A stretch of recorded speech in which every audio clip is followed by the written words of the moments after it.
আজিৰ ভিডিঅ'টোৰ জৰিয়তে আমি গুৰুত্বপূৰ্ণ টপিক তিনিটা আলোচনা কৰিম। পেঞ্চনাৰ, ফেমিলি পেঞ্চনাৰ আৰু কৰ্মচাৰীৰ লগত জড়িত এইকেইটা আপডেট আমি দিবলৈ চেষ্টা কৰিম। প্ৰথম আমি চাম যে পেঞ্চনাৰ্ছ আৰু ফেমিলি পেঞ্চনৰ লগত জড়িত খবৰ। আৰু ইয়াতে এটা কথা আপোনালোকে জানে যে যিখিনি অসম চৰকাৰৰ অধীনৰ যিখিনি পেঞ্চনাৰ্ছ থাকে বা ফেমিলি পেঞ্চনাৰ থাকে, তেওঁলোকৰ যিটো মূল পেঞ্চন থাকে, সেই মূল পেঞ্চনটো স্থিৰ হৈ থাকে। আৰু সেই মূল পেঞ্চনটো কেতিয়া বাঢ়ে, যেতিয়া এটা নতুন পে' কমিশ্যন গঠন হয়। অৰ্থাৎ যেতিয়া আপোনালোকে জানে যে এতিয়া 7 পে' কমিশ্যন চলি আছে, 8 পে' কমিশ্যন হোৱাৰ লগে লগে আপোনালোকৰ পেঞ্চনটো বাঢ়িব, মূল পেঞ্চনটো বাঢ়িব।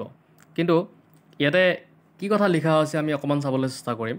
দৰৱসহ প্ৰায় সকলো প্ৰকাৰৰ সামগ্ৰীৰ মূল্যবৃদ্ধি হোৱাটো আমাৰ আটাইৰে জ্ঞাত। দ্ৰব্যমূল্যৰ বৃদ্ধি হ'লেও উপাৰ্জনকাৰীৰ উপাৰ্জন সমপৰিমাণে বৃদ্ধি নহয়। অসম চৰকাৰৰ অধীনৰ পেঞ্চনাৰসকলে প্ৰতিমাহে পেঞ্চন পায়।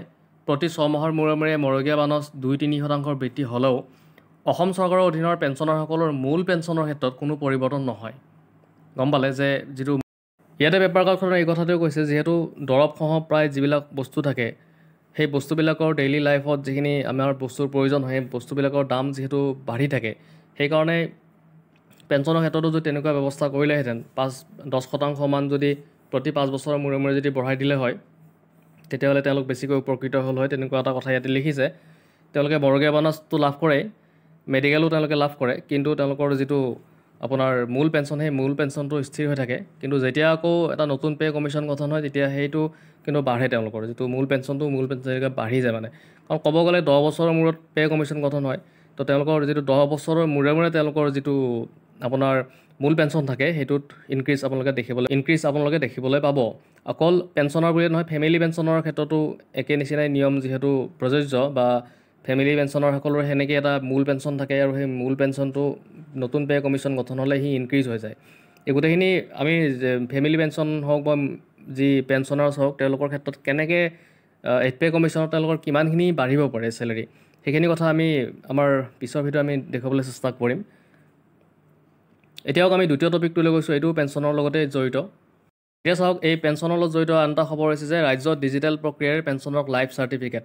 ইয়াতে কোৱা হৈছে, চাব 8 নৱেম্বৰত এইটো পাব্লিছ কৰা হৈছে। ভাৰত চৰকাৰৰ কৰ্মচাৰী, ৰাজহুৱা অভিযোগ আৰু পেঞ্চন মন্ত্ৰালয়ৰ অধীনত চাকৰিৰ পৰা অৱসৰপ্ৰাপ্ত বিষয়া কৰ্মচাৰীৰ বাবে ডিজিটেল মাধ্যমেৰে জীৱিত প্ৰমাণপত্ৰ দাখিল প্ৰক্ৰিয়া আৰম্ভ হৈছে। গোটেই নৱেম্বৰ মাহত বিভিন্ন শিবিৰৰ জৰিয়তে পেঞ্চনাৰসকলে প্ৰমাণপত্ৰ দাখিল কৰিব পাৰিব। দেশৰ কমেও 800 স্থানত এই শিবিৰ আয়োজন কৰা বুলি বিভাগীয় মন্ত্ৰালয়ে প্ৰকাশ কৰিছে। দেখিছে যে যিহেতু এতিয়া কি হ'ব যে যিখিনি ভাৰত চৰকাৰৰ কৰ্মচাৰী থাকে, তেওঁলোকে ডিজিটেল মাধ্যমৰ জৰিয়তে লাইফ চাৰ্টিফিকেটবিলাক তেওঁলোকে জমা কৰিব পাৰিব। আৰু সেইকাৰণে 800 স্থানত ইতিমধ্যে যি আছে আপোনাৰ শিবিৰ, সেই শিবিৰ স্থাপন কৰা বুলি কোৱা হৈছে ইয়াতে। আহক আমি এতিয়া তৃতীয় খবৰটো লৈ যাওঁ, আলোচনা কৰিম। আপোনালোকে স্ক্ৰীণত ইয়াতে পেপাৰ কাৰ্ডত দেখিছে। এই পেপাৰ কাৰ্ডখন 11 নৱেম্বৰ তাৰিখে পাব্লিছ কৰা হৈছে। ইয়াতে 8ম দৰমহা আয়োগ আৰু 50% দৰমহা বৃদ্ধি, ইয়াতে কেনেকুৱা ধৰণৰ কথা ইয়াতে আছে আমি অকণমান চাবলৈ চেষ্টা কৰিম। কেন্দ্ৰৰ মডেলিটিৰ বাবে অপেক্ষা বিত্ত বিভাগৰ সদৌ অসম কৰ্মচাৰী পৰিষদৰ শেহতীয়া কৰ্ণধাৰ কমিটিৰ বৈঠকে ৰাজ্যত নতুন দৰমহা আয়োগ গঠনৰ দাবী জনাই প্ৰস্তাৱ গ্ৰহণ কৰিছে যদিও ৰাজ্যৰ বিত্ত বিভাগত সমগ্ৰ বিষয়টোত এতিয়াও প্ৰাথমিক আলোচনা বিলোচনাৰ পৰ্যায়তে আছে। বিভাগটোৰ এক শীৰ্ষ সূত্ৰই জানিবলৈ দিয়া মতে, কেন্দ্ৰীয় চৰকাৰৰ আৰ্হিমতেহে ৰাজ্য চৰকাৰেও এই ক্ষেত্ৰত সিদ্ধান্ত লোৱাৰ পোষকতা কৰিছে। কেন্দ্ৰই এইবাৰ দৰমহা আয়োগ গঠন কৰিব নে নকৰে সেয়াই এতিয়াও থিৰাং হোৱা নাই। বৰং পূৰ্বৰ দৰমহা আয়োগৰ প্ৰতিবেদনৰ ভিত্তিতে কৰ্মচাৰীৰ বিভিন্ন শিতানত 50% দৰমহা বৃদ্ধিৰ বিষয়টো নিষ্পত্তি কৰাৰ সম্ভাৱনা আছে। কেন্দ্ৰীয় চৰকাৰে যদি সেই নীতি কাৰ্যকৰী কৰাৰ সিদ্ধান্ত লয়, তেন্তে অসম চৰকাৰেও পূৰ্বৰ PP বাৰ্মা নেতৃত্বাধীন 6ম অসম দৰমহা আয়োগকে আধাৰ কৰি কেন্দ্ৰীয় আৰ্হিয়ে ৰাজ্যিক কৰ্মচাৰী দৰমহা বৃদ্ধিৰ বিষয়টো চূড়ান্ত কৰাৰ থল আছে। আৰু প্ৰাথমিক আলোচনা বিলোচনা কালত এইপিনে কৰ্মচাৰী পৰিষদৰ নেতৃত্বই জানিবলৈ দিয়ে যে ৰাজ্য চৰকাৰে যদি দৰমহা আয়োগ গঠন নকৰাকৈ কেন্দ্ৰৰ আৰ্হি সিদ্ধান্ত ল'বলৈ যায়, তেন্তে ৰাজ্যিক কৰ্মচাৰীসকল বহু পৰিমাণে ক্ষতিগ্ৰস্ত হ'ব।